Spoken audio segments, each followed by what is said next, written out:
Hello everyone, welcome to our channel Smart Study with AB Expert. So everyone, today I brought a very important questions for exam. This video is very important for IGNOU third year students, so must watch and complete watch. अगर आपके पास हमारे English का ये code है BEGE 142, तो आप हमारी इस वीडियो को कंप्लीट देखें, बिकॉज इसमें मैं आपके लिए लेके आई हूँ इंपॉर्टेंट क्वेश्चंस जो कि मोस्ट इंपॉर्टेंट है एग्जाम के पॉइंट ऑफ व्यू से। हर साल एग्जाम में आने वाले इंपॉर्टेंट क्वेश्चंस मैं आपको बताऊंगी, चाहे वो दिसंबर एग्जाम हो या फिर आपका जून का एग्जाम हो। हर एक एग्जाम में आने वाले क्वेश्चंस, यानी कि हर साल एग्जाम में आने वाले क्वेश्चंस जो कि हर बार रिपीट होते हैं, वो क्वेश्चंस मैं आपके सामने लेके आई हूँ। मोस्ट इंपॉर्टेंट क्वेश्चंस है, गलती से भी इस वीडियो को स्किप ना करें, इन क्वेश्चंस को इग्नोर ना करें, बिकॉज ये क्वेश्चन जो है आपके हर साल एग्जाम में आने वाले हैं। और इस क्वेश्चंस पे अपनी तैयारी कंप्लीट कर लीजिए अगर आपके पास ये कोड है। तो चलिए हम देखते हैं क्वेश्चंस है क्या। तो पहले हम देखते हैं कि जैसा कि आपको मैंने बताया BEGE 142 हमारा कोड है और हमारे बुक का नाम है यहाँ पे अंडरस्टैंडिंग ड्रामा। तो बुक का नाम हमने जान लिया है कि अंडरस्टैंडिंग ड्रामा। हम देखेंगे इनके इंपॉर्टेंट क्वेश्चंस को, देखेंगे BEGE 142 के इंपॉर्टेंट क्वेश्चन जो कि हर बार एग्जाम में आने वाले होते हैं। चलिए हम क्वेश्चंस पे ध्यान देते हैं कि क्वेश्चन है क्या। जैसे कि आपने अगर क्वेश्चन पेपर अगर देख रखा हो, अगर नहीं देखा तो आप क्वेश्चन पेपर भी देख सकते हो और उनकी भी वीडियोज़ में जल्द लेके आऊँगी आपके सामने। तो क्वेश्चन पेपर आप प्रीवियस ईयर के क्वेश्चन पेपर को उठा के देख सकते हो। सबसे पहले आपका जो आता है क्वेश्चन, वो क्या होता है, राइट शॉर्ट नोट्स, यानी कि शॉर्ट नोट्स लिखना होता है किसी भी टॉपिक पे। अब वो टॉपिक डिफरेंट दे सकते हैं।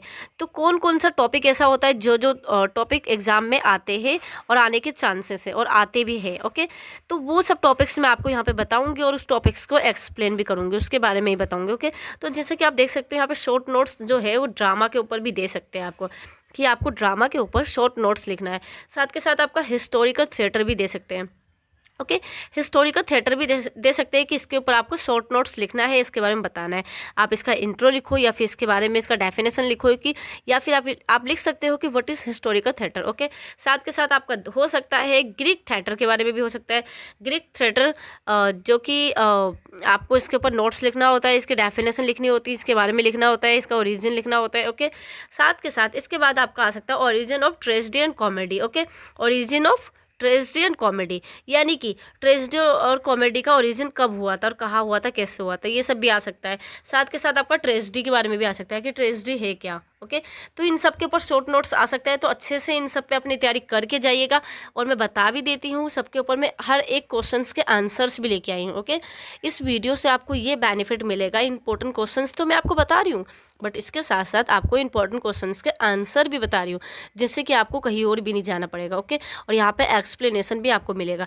तो एक ही वीडियो में आपकी सारी एग्जाम की कंप्लीट तैयारी हो जाएगी। तो चलिए हम देखते हैं क्वेश्चंस। जो हमारा है फर्स्ट टॉपिक ड्रामा। ड्रामा के ऊपर शॉर्ट नोट लिखना है। तो देखिए किस तरीके से आप शॉर्ट नोट्स लिख सकते हो, आप देख सकते हो। यार, आप जब शॉर्ट नोट्स लिखते हो वो आप मिनिमम कितने वर्ड्स में लिख सकते हो, मैक्सिमम कितने वर्ड्स होने चाहिए, ये सब भी माइंड में रखना जरूरी है और ये सब पता होना जरूरी है। तो देखिए, शॉर्ट नोट लिखने की जो वर्ड लिमिटेशन होती है वो आपका 100 अराउंड ही होना चाहिए। ओके, 100 के आसपास ही होना चाहिए, ये मैंने आपको बता दिया। अब ऐसा नहीं कि आप एग्जाम में हर एक वर्ड को काउंट करने के लिए बैठ जाओ, यानी कि हर एक वर्ड्स को काउंट करने बैठ जाओ, ऐसा नहीं है। आप अंदाज़ा लगा के अपने अकॉर्डिंग 100 वर्ड के अकॉर्डिंग लिखना। Okay, around. चलिए, तो हमने जान लिया। इसके बाद देखिए, जो ड्रामा है वो सबसे ज़्यादा इंपॉर्टेंट है। तो एग्ज़ाम में आपके ना ड्रामा के ऊपर क्वेश्चन जरूर आएंगे, बिकॉज आपके बुक का नाम ही है अंडरस्टैंडिंग ड्रामा। तो आप सोच सकते हो, जो हमारे बुक का नाम होता है ना, जो बुक का टाइटल होता है, बुक का टाइटल ही सबसे ज़्यादा इंपॉर्टेंट होता है एग्जाम के लिए। तो अंडरस्टैंडिंग ड्रामा, इसमें पूरे में हम क्या समझेंगे, ड्रामा के ऊपर ही हर चीज़ हमारे क्वेश्चन होंगे।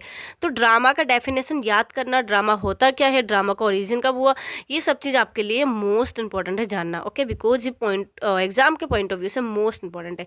ओके, चलिए, ड्रामा के बारे में हम समझते हैं कि ड्रामा क्या होता है, ड्रामा का मतलब क्या होता है। ओके, ड्रामा का मतलब अगर हम बात करें, ड्रामा का मीनिंग क्या होता है।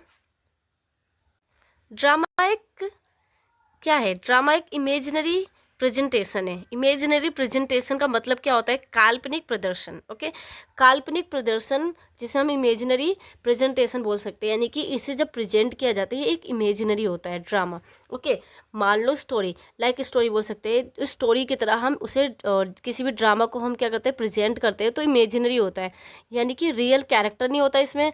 इसमें सब क्या होता है, एक कुछ होता रियलिस्टिक बेस पे भी हो सकता है, जो हमारा ड्रामा या स्टोरी कुछ भी होता है वो रियलिस्टिक बेस पे तो हो सकता है, बट उसका जो प्लॉट होगा, जो रियल इवेंट होगा, इवेंट रियल नहीं होगा, रिलेट करता हुआ होगा, यानी कि पास्ट से रिलेट करता होगा। और जो कैरेक्टर होगा, तो कैरेक्टर भी क्या होगा, वो सिर्फ रियल नहीं होता, वो उसका फेस लेके रहता है। ऐसा नहीं होता कि सब रियल हो। आप ले सकते हो रामायण, अगर सपोज रामायण कहीं पे चल रहा हो, रामायण के ऊपर कोई नाटक वगैरह हो रहा है, ड्रामा वगैरह, तो वो कोई रियल में राम जी उठ के तो नहीं आते, राम जी का एक्ट कोई करता है। ओके, राम जी का कैरेक्टर कोई लेके और वो एक्टिंग करता है। ओके, तो ऐसा होता है। तो वही यहाँ पे बताया गया है कि ये एक इमेजिनरी क्या होता है, प्रेजेंटेशन होता है। ओके, ड्रामा क्या होता है, इमेजिनरी प्रेजेंटेशन होता है। ओके, देखिए इसमें क्या होता है, ड्रामा में डायलॉग एंड परफॉर्मेंस होता है विद एक्शन, यानी कि ड्रामा एंड परफॉर्मेंस दोनों विद एक्शन दिखाया जाता है। Dialogues and performance. Okay, dialogues क्या होते हैं, यानी कि डायलॉग्स मतलब होते हैं हमारी, जैसे कि मान लो किसी ड्रामा में 3 कैरेक्टर है। ओके, तो 3 कैरेक्टर्स हैं, तो 3 कैरेक्टर्स के डायलॉग्स तो अलग अलग होंगे, यानी कि एक कैरेक्टर्स को क्या बोलना है, तो उसके बाद दूसरे कैरेक्टर्स को क्या बोलना है, फिर थर्ड कैरेक्टर्स को क्या बोलना है, तो सबके डायलॉग्स अलग अलग है, तो उसे हम डायलॉग्स कहते हैं। तो इसमें डायलॉग्स एंड परफॉर्मेंस का क्या होता है, विद एक्शन होता है, ये दोनों इंक्लूड होते हैं इसमें, किसमें, ड्रामा के अंदर। ओके, यहाँ तक आप समझ गए होगे। उसके बाद क्या देखते हैं, इसे हम ना लिटरेरी जोन भी कहते हैं, लिटरेरी जर्न भी बोलते हैं। ओके ओके, इसका मीनिंग क्या होता है वैसे लिटरेरी जर्न का, इसका मतलब होता है यानी कि साहित्यिक शैली बोल सकते हैं, साहित्यिक शैली भी कहा जाता है किसे, लिटरेरी जर्न को। ओके, जिसमें हम क्या करते हैं, कुछ एक्शन होते हैं, जिसमें कुछ एक्शंस को इंक्लूड किया जाता है और डायलॉग्स को इंक्लूड किया जाता है, मिलाकर इन सबको मिलाकर एक ड्रामा तैयार होता है, यानी कि ड्रामा क्रिएट होता है। यहाँ तक समझ गए होंगे। यानी कि देखिए, जो लिटरेरी जर्न होता है, जिसे हम साहित्यिक शैली बोलते हैं, इसमें क्या होता है, कुछ एक्शंस मिलते हैं, जैसे कि डायलॉग्स और डायलॉग्स हो गए और बाकी एक्शंस हो गए, या फिर एक्शंस को उठाकर परफॉर्मेंस हो गए, इन सबको मिला के क्या होता है, ड्रामा क्रिएट होता है, ड्रामा का तैयार होता है, ड्रामा एक तैयार होता है पूरा। Okay, complete drama. ओके, तो देखिए एक बात बता दूं आपको कि जो ड्रामा होता है, ड्रामा को हम प्ले भी कहते हैं, ये आपको पता ही होगा। ड्रामा को हम प्ले भी बोलते हैं, लेकिन आपको पता है जो प्ले होता है उसे हम थिएटर भी बोलते हैं। अब आप लोग कंफ्यूज हो रहे होंगे कि ड्रामा, प्ले, थिएटर, इन सब में डिफरेंट क्या होता है, और ये सब क्या एक ही होता है, ऐसा नहीं है। देखिए, ड्रामा, थिएटर और प्ले ये थोड़ा डिफरेंट होता है, थोड़ा सा डिफरेंट। अब मैं इसे मेन डिफरेंट मैं आपको बता देती हूँ ड्रामा और थिएटर में। ओके, प्ले एक सबसे इम्पोर्टेंट वर्ड है जिससे आप समझोगे कि ड्रामा और थिएटर में क्या डिफरेंट होता है। ओके, देखिए, जब भी हम किसी स्टोरी को लिखते हैं, तो उस टाइम पे क्या होता है, उस टाइम पे जब हम किसी स्टोरी को लिख रहे हैं तो वो हमारे लिए ड्रामा कहलाता है। ओके, हमने उस स्टोरी को क्रिएट किया, बनाया, लिखा। ओके, तो वो हमारे लिए क्या हो गया, ड्रामा। जब हम उसको क्या करते हैं, प्ले करते हैं, प्ले यानी कि उसे हम क्या करेंगे, प्रेजेंट करेंगे लोगों के सामने। पहले तो हमने लिख लिया, लिखने के बाद हम क्या करेंगे, प्ले करेंगे, प्रेजेंट करेंगे पब्लिक के सामने, ऑडियंस के सामने, और जब वो प्ले होता तब वो थिएटर कहलाता है। ओके, मतलब होता ड्रामा ही है, लेकिन वो थिएटर कब बनता है, जब वो प्ले होता है, जब ऑडियंस के सामने उसे प्रेजेंट किया जाता है, तब वो हमारा थिएटर कहलाता है। ओके, तो ड्रामा और थिएटर होता तो एक ही है, बट पहले वो ड्रामा कहलाता है, फिर बाद में वो क्या होता है, थिएटर कहलाने लगता है। ओके, ये यहाँ तक आप समझ गए होगे अच्छे से। चलिए आगे देखते हैं। पहले क्या होता था, पहले के टाइम में ना ड्रामा जो होता था वो सिर्फ लिखा जाता था, यानी कि पहले एंशिएंट टाइम की बात करूँ मैं, बहुत टाइम पहले की, तो बहुत हिस्ट्री की बात, बहुत पहले टाइम की बात करूँ, जब ड्रामा क्रिएट हुआ था, स्टार्टिंग हुई थी ड्रामा की, तो ड्रामा को सिर्फ लिखा जाता था, सिर्फ लिखा जाता था। ओके, उसके बाद क्या हुआ, आगे चलकर ड्रामा को सुना जाने लगा, आगे चलकर ड्रामा को पढ़ा जाने लगा, और पढ़ा तो जाता ही था, लिखा जाता था, तो आगे चलकर क्या हुआ कि ड्रामा को सुना जाने लगा और देखा जाने लगा। यानी कि जब उसे प्ले किया, पहले तो रेडियो पे उसे सुना जाता था, सबसे फर्स्ट में क्या होता था, जब ड्रामा को लिखा गया तो सब पढ़ते थे। ओके, उसके बाद फिर रेडियो पे सुनने लगे गाना को, ड्रामा को। ओके, ड्रामा को रेडियो पे सुनने लगे, सुनते सुनते सुनने का माध्यम बना, उसके बाद फिर दृश्य माध्यम यानी कि देखने का माध्यम होने लगा, टीवी पे, टेलीविजन पे देख सकते हो, फिर ड्रामा को हम देखने लगे, फिर हम कहीं कहीं पे प्ले होता तो वहाँ पे देखते हैं हम। ओके, तो धीरे धीरे क्या हुआ, डेवलप हुआ, इसमें भी डेवलपमेंट हुआ, और साथ के साथ क्या हुआ कि ड्रामा को सुना भी जाने लगा, देखा भी जाने लगा। सबसे पहले क्या होता था कि ड्रामा को सिर्फ और सिर्फ पढ़ा जाता था। ओके, ओके वैसे ड्रामा को ना दो तरीके से प्रेजेंट किया जाता है। ओके ड्रामा को दो तरीके से प्रेजेंट किया जाता है। सबसे पहला क्या होता है, पैंटोमाइन। ओके सबसे फर्स्ट होता है पैंटोमाइन और सेकंड होता है डायलॉग।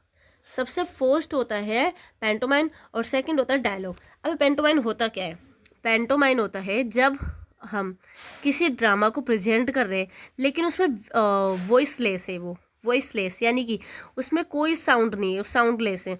जैसे कि आप उस आपके कुछ वर्ड्स नहीं होते, कोई डायलॉग नहीं होते, आप सिर्फ अपना क्या करते हो, एक्टिंग करते हो, एक्शन करते हो। आपके एक्शन और एक्टिंग के थ्रू ऑडियंस अंडरस्टैंड करते हैं कि आप बोलना क्या चाह रहे हो, करना क्या चाह रहे हो, आप दिखाना क्या चाह रहे हो, समझाना क्या चाह रहे हो। तो ये सब क्या करते हैं ऑडियंस आपके बॉडी लैंग्वेज के थ्रू और आपके आइज़ और आपके एक्शन के through, eyes contact, eyes reaction, face reaction और एक्शन के थ्रू वो क्या करते हैं, अंडरस्टैंड करते हैं, समझते हैं। तो उसे क्या बोलते हैं, आपने देखा होगा वैसे वर्डलेस यानी कि साउंडलेस स्टोरी देखी होगी आपने। ओके तो उसे क्या बोलते हैं हम, पैंटोमाइन। ओके तो इस तरीके का भी ड्रामा होता है। साथ के साथ हमारे डायलॉग ड्रामा भी होते हैं। डायलॉग्स ड्रामा आप समझ ही गए होंगे, इसी का अपोजिट है, यानी कि जिसमें आवाज़ आती हो, जिसमें आप बातचीत करते हो। ओके अपने सेकंड कैरेक्टर से, यानी कि आप भी कैरेक्टर हो और सेकंड जो दूसरा कैरेक्टर है उनसे आप बात कर रहे हो, आप अपनी वॉइस में, अपने वर्ड्स में अपनी बातों को बोल रहे हो। ओके तो वो क्या होता है, डायलॉग्स वाले। तो दो तरीके से ड्रामा को प्रेजेंट किया जाता है। ओके चलिए, ड्रामा व प्ले, ड्रामा व प्ले को लिखने वाले जो होते हैं, यानी कि ड्रामा और प्ले को लिखने वाले जो होते हैं उसको क्या कहा जाता है, ये आपको पता है? या फिर हम बोल सकते हैं कि ड्रामा को डायरेक्शन देने वाले को, ठीक है, ड्रामा को लिखने वाले या ड्रामा को प्ले करने वाले को हम क्या कहते हैं, या फिर ड्रामा को डायरेक्शन देने वाले को हम क्या बोलते हैं? ओके इसको हम बोलते हैं ड्रामेटिक, ठीक है, ड्रामेटिस्ट बोलते हैं, सॉरी ड्रामेटिस्ट होता है, या फिर हम बोल सकते हैं प्ले राइट। ओके ये दो वर्ड है जो कि यूज किया जाता है जो भी ड्रामा को डायरेक्शन दे रहे हैं, यानी कि ड्रामा को लिखा किसने, कौन प्रेजेंट करवा रहा है, उसे हम क्या बोलते हैं, ड्रामेटिस्ट बोलते हैं, साथ के साथ प्ले राइट भी बोलते हैं। ओके ये वर्ड आपको पता चल गया। इसके बाद देखिए ड्रामा का जो ओरिजिन है, यानी कि ड्रामा का ओरिजिन कहाँ से हुआ, यानी कि इसकी शुरुआत कहाँ से हुई।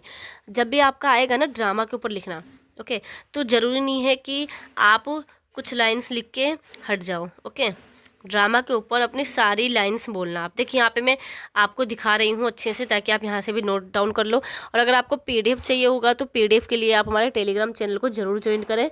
टेलीग्राम चैनल का आपको लिंक आपको डिस्क्रिप्शन में मिल जाएगा, डिस्क्रिप्शन में से आप लिंक ले सकते हो, वहाँ से टेलीग्राम चैनल को ज्वाइन कर सकते हो। वहाँ पर आपको हर एक नोट्स आपको प्रोवाइड की जाएगी, हर एक वीडियो का पीडीएफ आपको मिलेगा। ओके सो आप हमारे टेलीग्राम चैनल से जुड़ सकते हो। कोई भी डाउट हो तो हमें टेलीग्राम चैनल पे कांटेक्ट कर सकते हो, और मेरा व्हाट्सएप नंबर भी नीचे गिवन है, आप नंबर पे भी कांटेक्ट कर सकते हो कोई भी डाउट हो तो। चलिए आगे हम देखते हैं। देखिए ड्रामा के ऊपर आएगा ना आपका, तो ड्रामा के ऊपर आपको अच्छे से हर चीज़ एक्सप्लेन के साथ आपको बताना है। तो देखिए ड्रामा का जो ओरिजिन है वो हुआ कहाँ से, हुआ कहाँ पे, तो ड्रामा का ओरिजिन हुआ है, वो हुआ ग्रीक वर्ड से। ओके ग्रीक वर्ड से हुआ है। ये सब वर्ड याद रखना जो जो लाइंस मैं आपको बता रही हूँ, बिकॉज आप सुनने पे भी ध्यान दीजिए, सिर्फ रिटन को मत देखिए। जब आप सुन लीजिएगा और फिर रिटन में अच्छे से देखोगे तो और अच्छे समझ में आ जाएगा। कुछ आंसर्स आप खुद से भी लिख सकते हो। ओके अगर आप समझ गए तो देखिए ग्रीक वर्ड से हमारा ड्रामा क्या हुआ, ड्रामा वर्ड का ओरिजिन हुआ है ग्रीक वर्ड से। ओके तो देखिए ग्रीक वर्ड के किस वर्ड से हुआ है ये भी मैं आपको बता दूँ। ग्रीक वर्ड के एक्ट से हुआ है, ACT। यहाँ पे मैं आपको लिख के दिखाती हूँ, देखिए ACT ग्रीक वर्ड के एक्ट वर्ड से आप हमारा क्या हुआ है, ड्रामा का शुरुआत हुआ, ओरिजिन हुआ है। ओके चलिए इसका मतलब क्या है, एक्ट वर्ड का मतलब क्या था ग्रीक में, इसका मतलब था कुछ करना, ठीक है, यानी कि एक्टिंग करना। तो एक्टिंग ड्रामा करना, तो आप समझ सकते हो एक्ट वर्ड से हमारा ड्रामा का ओरिजिन हुआ है, जिसका मीनिंग होता है कुछ करना या फिर एक्टिंग करना। ओके एक बात और मैं आपको बता दूं ड्रामा के बारे में। ड्रामा वर्ड का जो शुरुआत है ना, ड्रामा वर्ड की जो शुरुआत है वो शेक्सपियर को भी बोला जाता है, कहीं ना कहीं शेक्सपियर को भी इसका क्रेडिट जाता है, कहीं ना कहीं इसका जो है श्रेय शेक्सपियर को भी जाता है, क्योंकि शेक्सपियर के बाद ही ड्रामा वर्ड का शुरुआत होने लगा। यानी कि जब शेक्सपियर जी आए, शेक्सपियर को जानते होगे आप, विलियम शेक्सपियर, जो कि हमारा बहुत ही फेमस ड्रामेटिस्ट माने जाते हैं हमारे, ठीक है, सबसे पहले ड्रामेटिस्ट माने जाते हैं शेक्सपियर हमारे, ठीक है, विलियम शेक्सपियर, ये हमारे एक नॉवेलिस्ट है, ओके, प्ले राइटर भी बोल सकते हैं हम इन्हें। तो जो शेक्सपियर है, इनके बाद ही हमारा ड्रामा वर्ड का ओरिजिन हुआ। अब कैसे हुआ, देखो ड्रामा वर्ड को ना पहले क्या कहा जाता था, शेक्सपियर से पहले, जब शेक्सपियर नहीं थे, विलियम शेक्सपियर नहीं थे, तो उससे पहले जो ड्रामा है, ड्रामा वर्ड को प्ले कहा जाता था और गेम कहा जाता था। या तो प्ले बोलते थे या तो गेम बोलते थे या फिर प्ले गेम बोलते थे, ओके। कब, शेक्सपियर से पहले। बट जब शेक्सपियर आए तो उसके बाद क्या हुआ, और प्ले हटा के और गेम हटा के ड्रामा वर्ड बोलने लगे, और ड्रामा वर्ड स्टार्टिंग हो गया जब से यूजेस करने लगे, सब यूज करने लगे, ओके। तो देखो शेक्सपियर से पहले ड्रामा वर्ड को प्ले और गेम के नाम से जाना जाता था। साथ के साथ ड्रामा को जो क्रिएट करते थे, जो प्ले करते थे ड्रामा को, उनको क्या कहा जाता था, जिसको आज के टाइम पे क्या कहा जाता है, ड्रामेटिस्ट कहा जाता है और प्ले राइट कहा जाता है। तो ड्रामेटिस्ट और प्ले राइटर को क्या कहा जाता था उस टाइम पे, क्रिएटर और प्ले मेकर कहा जाता था, ओके। क्या क्या कहा जाता था, यानी कि ड्रामेटिस्ट को और प्ले राइट को क्रिएटर और प्ले मेकर कहा जाता था, ठीक है। याद रखना वर्ड को जो मैं आपको बता रही हूँ। सबसे पहला ड्रामा वर्ड को शेक्सपियर से पहले क्या कहा जाता था, प्ले एंड गेम, ये दो वर्ड कहा जाता था, ओके। और अब क्या कहा जाता है, अब ड्रामा कहा जाता है। दूसरा, जो ड्रामा लिखने वाले होते हैं ड्रामेटिस्ट और प्ले राइट, तो इन दोनों को क्या कहा जाता था, पहले शेक्सपियर के जन्म से पहले, सॉरी, शेक्सपियर के आने से पहले उनको कहा जाता था creator and play maker, okay. याद रखना इस वर्ड को। नेक्स्ट है जो कि थिएटर होता है, यानी कि ड्रामा को जब हम क्या करते हैं, प्ले करते हैं, उसके बाद उसे हम क्या कहते हैं, थिएटर। तो थिएटर को क्या कहते थे पहले, थिएटर को कहते थे प्ले हाउस या फिर गेम हाउस, पहले कहा जाता था, ओके।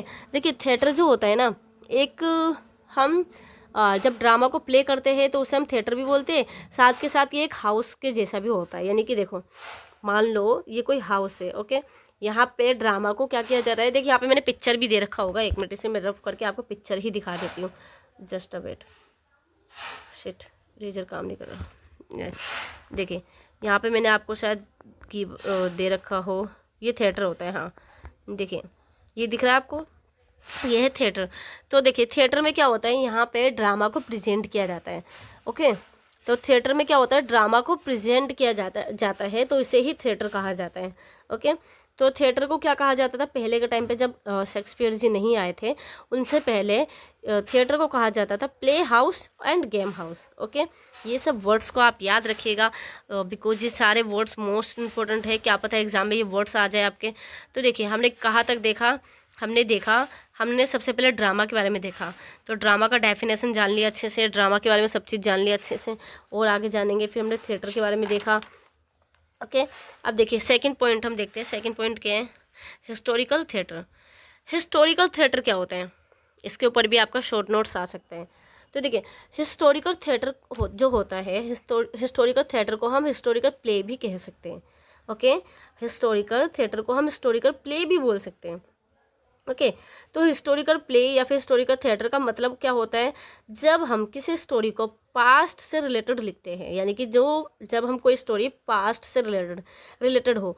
अब आप बोलोगे कि मैम सारी स्टोरी तो पास्ट से रिलेटेड होती है, सारी स्टोरी तो पास्ट से ही रिलेटेड होती है, बट यहाँ पे मैं बात कर रही हूँ एंसेंट टाइम की, यानी कि बहुत ज़्यादा ही पास्ट, जो कि हिस्ट्री में हमारे साथ हो चुका हो, हमारे साथ नहीं, मतलब जो हम जिस कंट्री में रह रहे हैं, या फिर जिस मान लो कि हम जिस भी देश में रह रहे हैं, या फिर जिस भी हम जहाँ भी रह रहे हैं, या फिर राज्य की बात कर लो, या फिर ठीक है जहाँ भी हम रह रहे हैं, वहाँ का कुछ तो हिस्टोरिकल कुछ तो बातें होगी जो कि पुरानी बातें हो, ओके, जो कि सबके लिए जानना इम्पॉर्टेंट हो। तो मान लो कि यहाँ पे एग्जांपल अगर मैं दूँ, तो यहाँ पे अगर सही एग्जांपल बैठता है तो वो मुग़ल काल का हो सकता है, ठीक है, मुग़ल पीरियड हो सकता है, सल्तनत पीरियड हो सकता है, ब्रिटिश पीरियड भी हो सकता है, ठीक है, ब्रिटिश टाइम भी हो सकता है। तो ये सब टाइम की अगर मैं बात करूँ, तो ब्रिटिश की अगर बात करें, तो हमारा जब जो देश है वो आज़ाद नहीं हुआ था, उससे पहले की अगर हम बात करें, तो उस टाइम पे ब्रिटिश ने क्या कर रखा था, हमारे देश पे कब्जा कर रखा था, ओके, हमारी कंट्री पे क्या कर रखा था, कब्जा कर रखा था। तो उस टाइम पे ब्रिटिश का ही चलता था, ओके। अंग्रेजों के गुलाम हो चुके थे। कौन? हमारा देश हो चुका था। ओके, तो हम उस टाइम की बात करें तो वो क्या है, वो हमारा हिस्ट्रिकल है कहीं ना कहीं।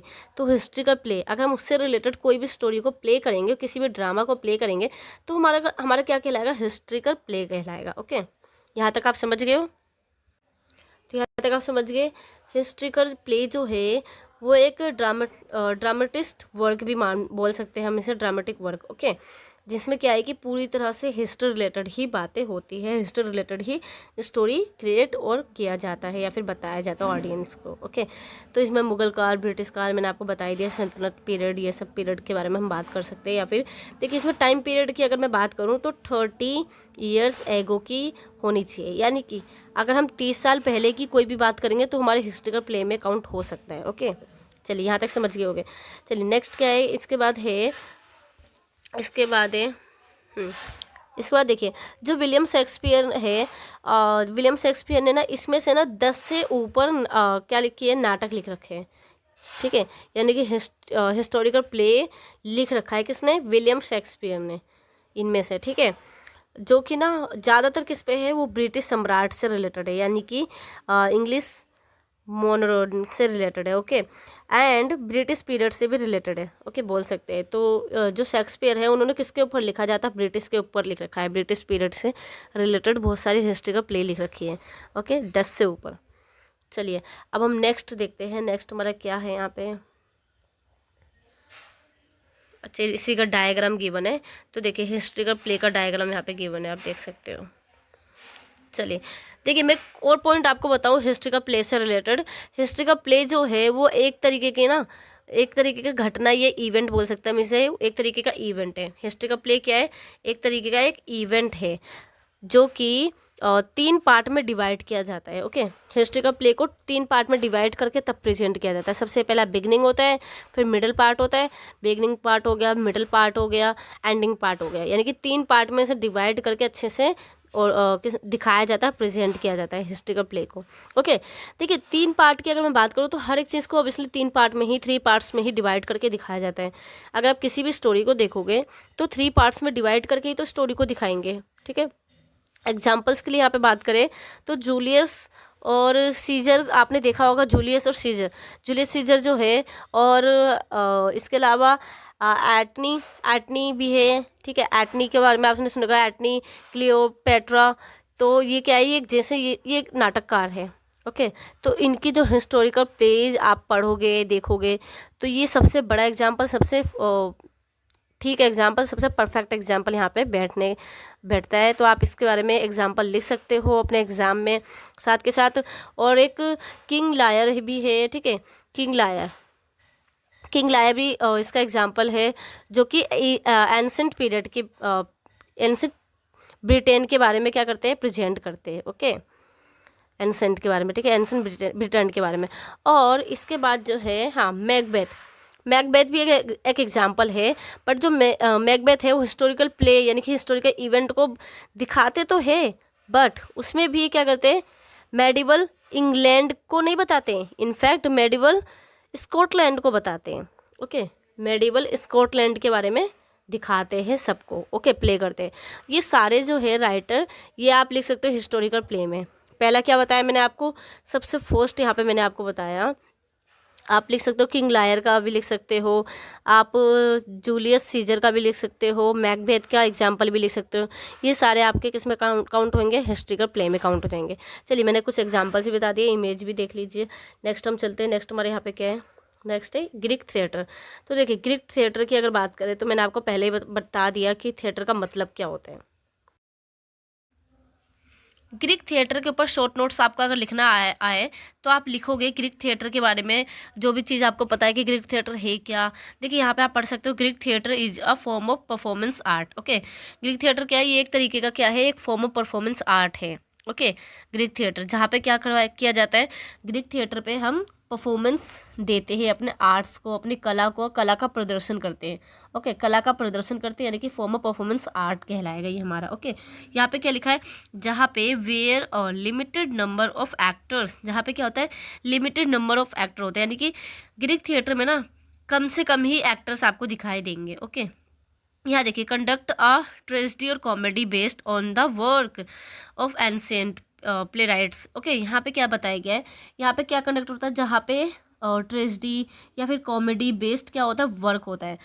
ग्रीक थिएटर में कैसे कैसे काम होते हैं, सिर्फ ट्रेजेडी बेस्ड या कॉमेडी बेस्ड वर्क होगा आपका, ठीक है। ऑफ एंशिएंट प्ले राइट्स, यानी कि एंशिएंट का मतलब, एंशिएंट मतलब पुराना, प्ले राइट्स यानी कि पुरानी कहानियों को, पुरानी कथाओं को, गाथाओं को आपको क्या किया जाएगा, वहाँ पे प्ले किया जाएगा, प्रेजेंट किया जाएगा। ओके, तो वहाँ उसी को हम ग्रीक थिएटर कहते हैं। ओके, ये मैंने आपको यहाँ पे समझाया, आप यहाँ पे रीड आउट भी कर सकते हो और अच्छे से अंडरस्टैंड कर लोगे, आप समझ जाओगे। चलिए देखिए, ग्रीक थिएटर एक तरीके का है, फॉर्म ऑफ परफॉर्मेंस है, फॉर्म ऑफ परफॉर्मेंस आर्ट है, जहाँ पर लिमिटेड नंबर ऑफ एक्टर्स होते हैं, कम से कम एक्टर्स होते हैं, जो कि ट्रेजेडी और कॉमेडी बेस्ड होते हैं। ओके, और ये किस पे काम करते हैं, ये काम करते हैं वर्क ऑफ एंसेंट प्लेराइट्स पे। ओके, यानी कि किस पे काम करते हैं, ये पुराने कहानी या फिर गथाओं या कथाओं, इन सब पे कार्य करते हैं, काम करते हैं, वर्क करते हैं। ओके, चलिए नेक्स्ट क्या है, ग्रीक थिएटर में ज़्यादातर पुरानी कहानियाँ ही, एंसेंट पीरियड की कहानियाँ ही बताई जाती है। ज़्यादातर मोस्टली ग्रीक थिएटर पे क्या होगा, पास्ट की स्टोरीज बताई जाएगी, और ज़्यादातर रियलिस्टिक भी होती है, कुछ इमेजिनरी भी होती है, रियलिस्टिक भी होती है। ओके, तो देख सकते हैं कि वो स्टोरी पे डिपेंड करता है, यानी कि ड्रामा पे डिपेंड करता है जिसको प्रेजेंट किया जा रहा है, वो रियलिस्टिक है, यानी कि रियल में हो चुका है, उसके ऊपर रियल बेस पे बनाया जा रहा है, बताया जा रहा है, या फिर कोई इमेजिनरी है। ओके, चलिए इसके बाद है, अगर हम एंसेंट थिएटर की बात करें तो फिर जो कि ग्रीस का है, यानी कि एंसेंट थिएटर की अगर हम बात करें जो कि ग्रीस का है, ये बिटवीन 550 BC एंड 220 BC में क्या हुआ था, फ्लोरिस्ट हुआ था। ओके, सबसे पहले यहाँ देखिए, यहाँ पे आपको दिख रहा है, मैं आपको पेंसिल से हाइड करती हूँ, ये देखिए कब से कब तक हुआ था, ये हुआ था बिटवीन 550 BC एंड 220 BC के बीच में फ्लोरिश हुआ था, यानी कि उस बीच में फला फूला था। क्या फला फूला था, एंसेंट थिएटर यानी कि ग्रीक थिएटर। ओके, इस बीच में फला फूला था, यानी कि फ्लोरिस्ट हुआ था इसका। ओके, एंड आप देखिए यहाँ पे एंथेंस में ना भगवान डायोनिसिस के नाम से भगवान थे, जिनके रिस्पेक्ट के लिए क्या होता था, फेस्टिवल ऑर्गेनाइज किया गया था। देखिए एंथेन में क्या हुआ था कि एंथेन में एक भगवान डायनिसिस के लिए, उनके रिस्पेक्ट के लिए एक फेस्टिवल स्टार्ट किया गया, ऑर्गेनाइज किया गया था, जिसमें से है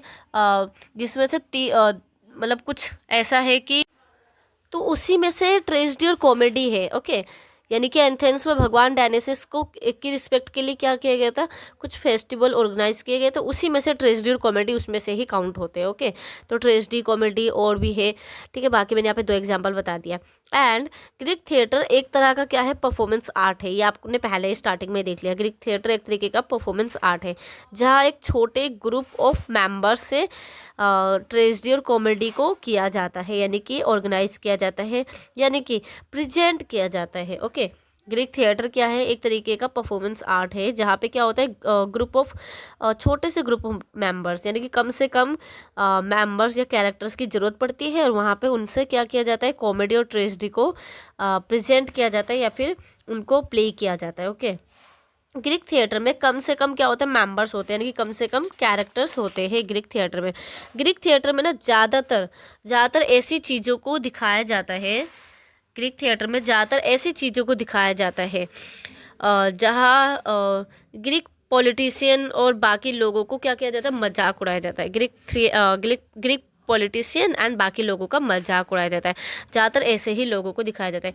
यानी कि एंसेंट पॉलिटिशियन की बात की जाती है कहाँ पे, ग्रीक थिएटर में, और वहाँ पे ज़्यादातर मजाक उड़ाया जाता है। यानी कि देखिए, अगर हम एंसेंट पॉलिटिशियन की बात करेंगे प्रेजेंट में, और फिर प्रेजेंट में जो पॉलिटिशियन है वो कहीं ना कहीं एंसेंट पॉलिटिशियन का ऑब्वियसली मजाक उड़ाएंगे, या फिर प्रेजेंट वाले का एंसेंट के थ्रू प्रेजेंट वाले का मजाक उड़ाया जाएगा। तो कहीं ना कहीं ऐसे ही क्या होता था, ग्रीक थिएटर में ज़्यादातर ऐसी चीज़ों को दिखाया जाता था। चलिए हमने ग्रीक थिएटर देख लिया, अब हम आगे देखेंगे, आगे हमारा क्या है, origin of tragedy and comedy, यानी कि ट्रेजेडी और कॉमेडी का ओरिजिन कब हुआ।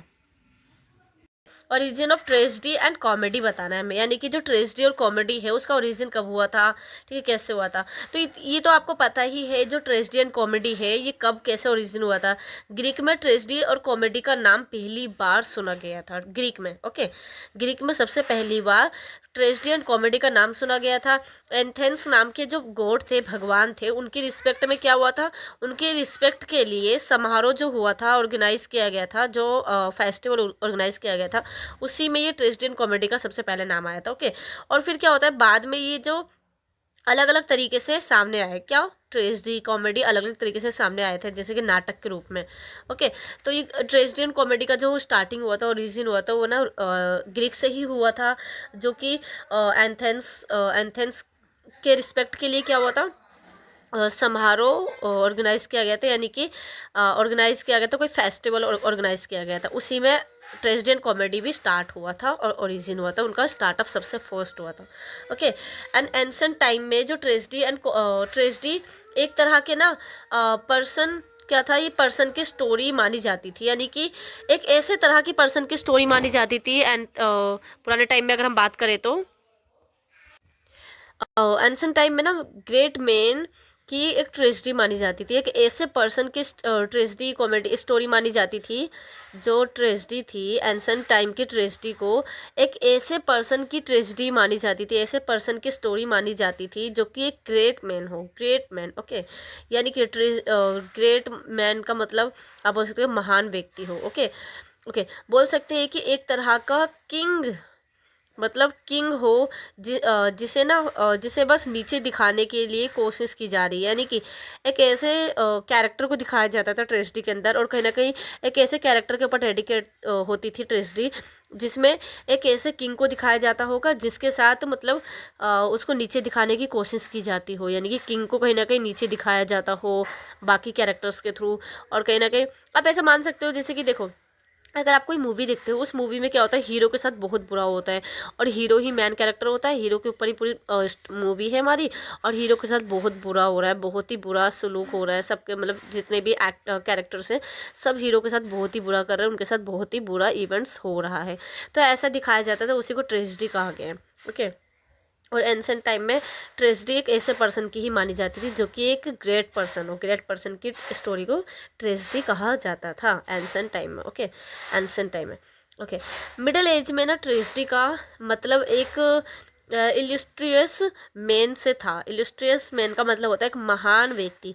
तो मिडिल एज की बात करें अगर हम, मिडीवल पीरियड बोल सकते हैं मिडिल एज को, मिडीवल पीरियड की बात करें तो मिडीवल पीरियड में क्या होता था, जो हमारा वो होता है ट्रेजेडी, उसे एक इलिस्ट्रियस मैन से होता था। ओके, ट्रेजेडी का मतलब इलिस्ट्रेट मैन से, यानी कि एक महान व्यक्ति से उसका मतलब होता था।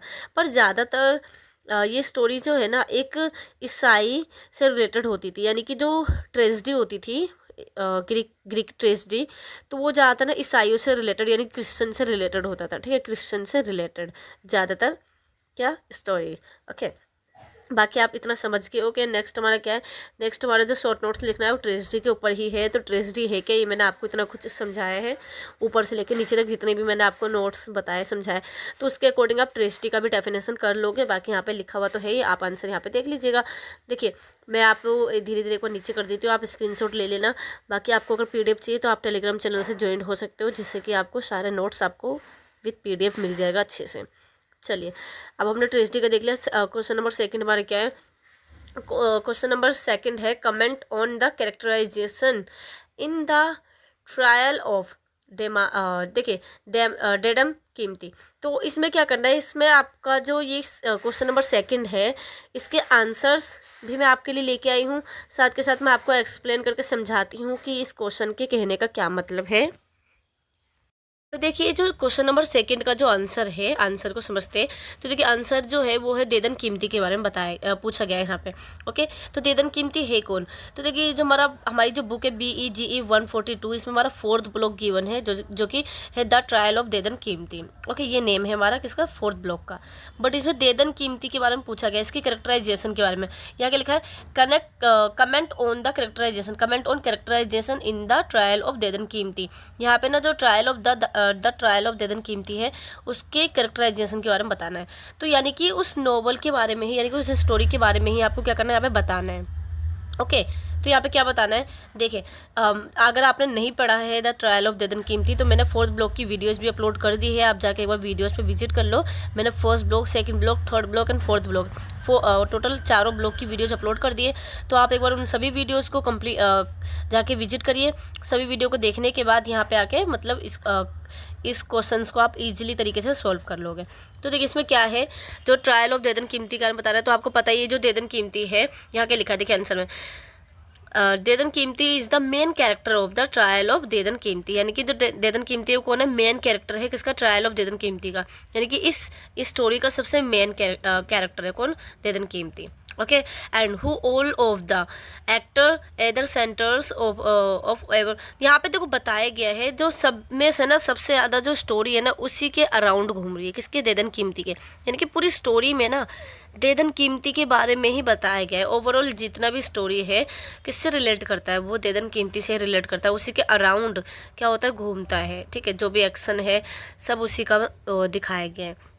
तो आप इसको एक बार, ये जो आंसर्स मैंने दे रखे हैं आपको, इन सभी आंसर्स को एक बार रीड आउट करना।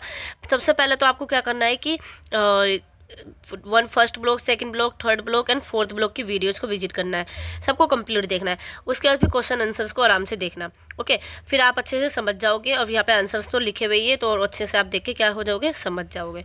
चलिए हम नेक्स्ट देखते हैं। नेक्स्ट क्वेश्चन यहाँ पे क्या है, right a short note on the writer author Miller. तो यहाँ पे जो ऑथर मिलर जो राइटर है हमारा, ठीक है, मैंने बताया था आपको जितने भी राइटर है ना उसके बारे में भी हमारा आ सकता है एग्जाम में।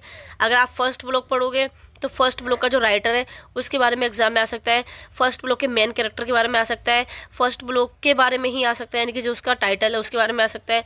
तो आप क्या करो, ऐसे ऐसे चीज़ों पर अपनी तैयारी करके जाओ।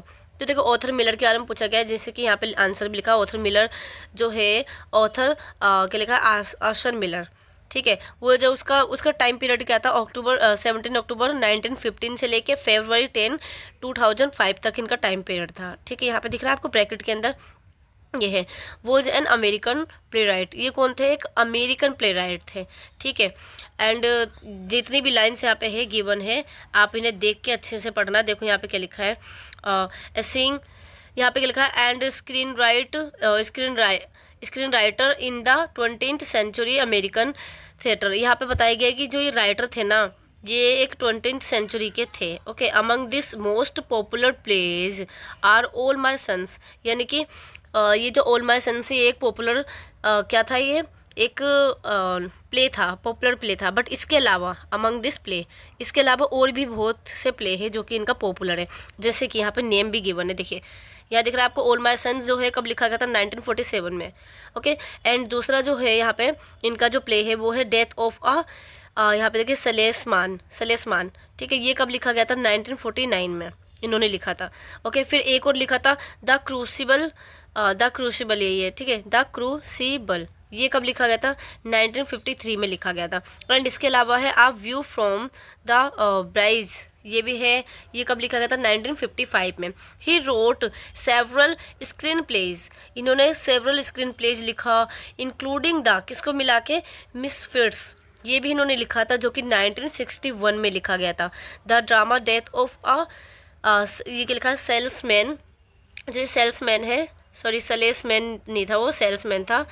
द ड्रामा ये क्या लिखा, death of a salesman is considers one of the best American plays, यानी कि ये एक बेस्ट अमेरिकन प्लेज माना जाता है, सबसे ज़्यादा बेस्ट। देखो one of the best American plays of the 20th century, यानी कि 20वीं शताब्दी का सबसे फेमस और सबसे बेस्ट प्ले माना जाता है, कहाँ का, अमेरिका का।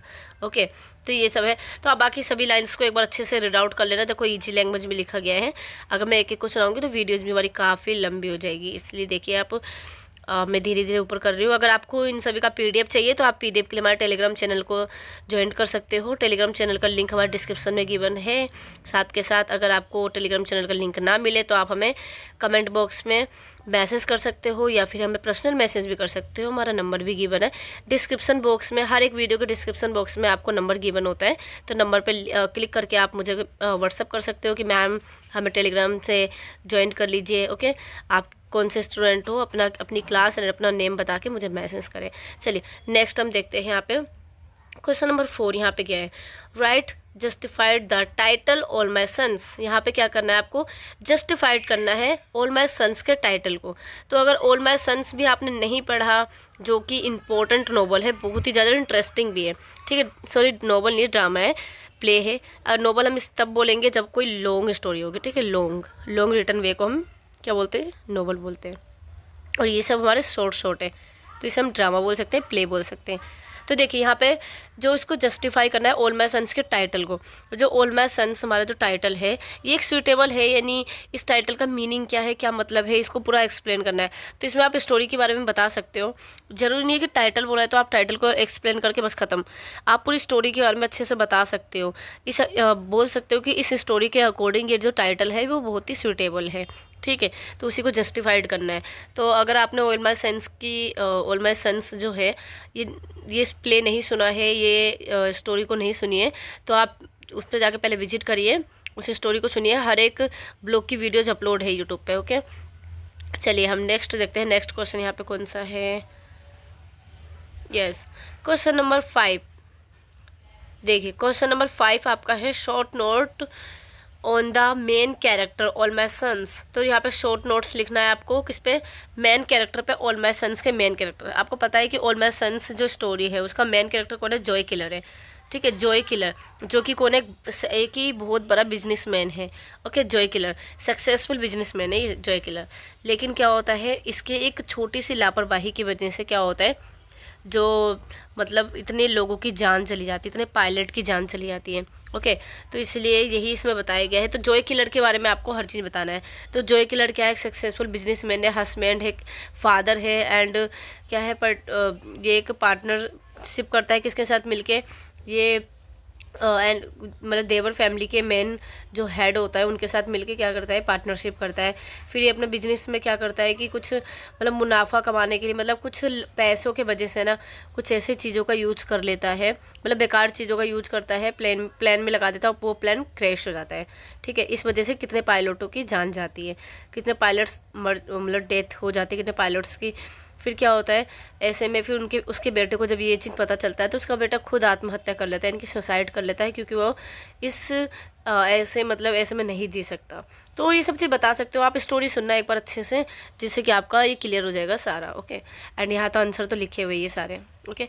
चलिए क्वेश्चन नंबर 6 यहाँ पे देखिए, drama in 18th 19th and 20th century. तो देखिए आंसर आपका ऐसा नहीं, क्वेश्चन आपका ऐसा नहीं आएगा कि एक साथ इतने ड्रामा लिखो, 19th सेंचुरी, 20th सेंचुरी या फिर 18। तो आपका ऐसा भी आ सकता है, किसी पर्टिकुलर 18th सेंचुरी का आ जाएगा, या फिर 19th का आ जाएगा, या फिर 20th का आ जाएगा, या फिर तीनों एक साथ भी आएगा, तो थोड़ा थोड़ा लिखोगे आप, ठीक है। तो ज़रूरी नहीं है कि हर चीज़ को एक साथ ही लिखना होगा। तो देखिए 18th सेंचुरी की ड्रामा यहाँ पे लिखा हुआ है, देख रहे हो आप, यहाँ पे है 18th सेंचुरी का ड्रामा है, आप इसे अच्छे से रीड आउट करना, पढ़ना सही से, ये पढ़ के आप समझ सकते हो। अगर नहीं समझ में आया तो ट्रांसलेट भी कर सकते हो। ये देखिए टाइम पीरियड भी गिवन है यहाँ पे, कब से लेके कब तक रहा है 18th सेंचुरी का ड्रामा। फिर यहाँ से स्टार्ट होता है 19th सेंचुरी के ड्रामे में। हर टाइम का जो ड्रामा है वो अलग अलग तरीके से, मतलब क्या रहा है उनका अलग अलग मतलब प्रेजेंटेशन रहा है, कहीं ना कहीं। जैसे कि अगर 18th सेंचुरी की ड्रामा की बात करें तो वो किस तरीके से क्या हुआ, फला फूला, किस तरीके से फेमस और सक्सेस हुआ, कौन सा ड्रामा सबसे ज़्यादा ट्रेंडिंग पे था, सबसे ज़्यादा कौन सा पॉपुलर ड्रामा था उस टाइम पे, ठीक है, और कौन सा जो राइटर था वो सबसे ज़्यादा पॉपुलर था, ये सब चीज़ पूछा जाएगा, ये सब इसमें बताया गया है। तो देखिए यहाँ पे आप पढ़ सकते हो सारा। वीडियोज़ लंबी ना होने की वजह से मैं यहाँ पे एक्सप्लेन ज़्यादा नहीं कर रही, बाकी ऊपर तो ऊपर कर ही दिया मैंने आपको। तो यहाँ देखिए, अगर इसके बाद भी आपको हर एक एक्सप्लेनेशन के साथ चाहिए तो आप हमें बता सकते हो कमेंट बॉक्स में, तो मैं आपके लिए एक अलग वीडियो लेके आऊँगी। वीडियो चाहे लंबी क्यों ना हो जाए, बट मैं आपको एक्सप्लेन करके सारी आंसर्स को अच्छे से एक्सप्लेन करके और अच्छे से एक्सप्लेन करके बता दूँगी। देखिए 20th सेंचुरी का ड्रामा ये हमारा है, ओके, ये है हमारा 20th सेंचुरी का ड्रामा। अब इसके बाद देखिए, what are the central issue projected by Mohan Rakesh in halfway house. जो हावे हाउस है वो किसने लिखा, मोहन राकेश ने लिखा है ना। तो यहाँ पर पूछा गया कि what are the central issue projected by, यानी कि मेन इशू क्या था, सेंट्रल इशू यानी कि ऐसा कौन सा इशू था जो सबसे ज़्यादा हाईलाइट किया जा रहा था हावे हाउस में, ओके, कौन सा इशू ऐसा था, कौन सी प्रॉब्लम ऐसी थी जो कि मोहन राकेश के थ्रू जो हावे हाउस लिखा गया उसने शो आउट किया, तो ये चीज़ बताया गया है। हावे हाउस की स्टोरी अगर आपने नहीं सुनी तो इसकी भी वीडियो अपलोड है यूट्यूब पे। इसमें क्या होता है कि हावे हाउस का मतलब है आधा अधूरा। इसमें क्या होता है कि एक मतलब इसमें दिखाया गया है सावित्री जो नाम की एक वो थी, एक मतलब वो है मेन कैरेक्टर है, तो उसने क्या किया कि उसी के ऊपर सारी स्टोरी है। वो जॉब करती है, उसके घर में कोई जॉब नहीं करता। इसके अलावा क्या है कि उसका कुछ चीज़ नेगेटिव भी दिखाया गया है, कुछ पॉजिटिव भी दिखाया गया है। नेगेटिव ये दिखाया गया है कि जैसे कि वो जॉब करती है तो अपने पति की इज्जत ना करके, और वो क्या करती है कि सभी मतलब जो अलग अलग मेन से क्या करती है मतलब रखती है, यानी कि अलग अलग आदमियों से मतलब रखती है, ठीक है। घर में आना जाना, घूमना फिरना, ये सब था। साथ के साथ वो उसे पैसों से प्यार करती है, पैसों के लिए ही अपने हस्बैंड से शादी की थी उसने। जब उसका पास्ट का खुलासा होता है तब पता चलता है। तो आप स्टोरी को एक बार कंप्लीट देखें, अगर मैं बीच में से बताऊँगी तो आपको समझ नहीं आएगी। तो यहाँ पे यही बोला गया है कि इसका सेंट्रल इशू क्या है, तो आप उसमें देखना स्टोरी को देख के पता चल जाएगा आपको कि सेंट्रल इशू आपका है क्या उसमें, और किसमें, हावे हाउस में, जो कि मोहन राकेश के थ्रू लिखा गया है। तो देखिए आंसर्स को ध्यान से आप स्क्रीनशॉट ले लीजिएगा।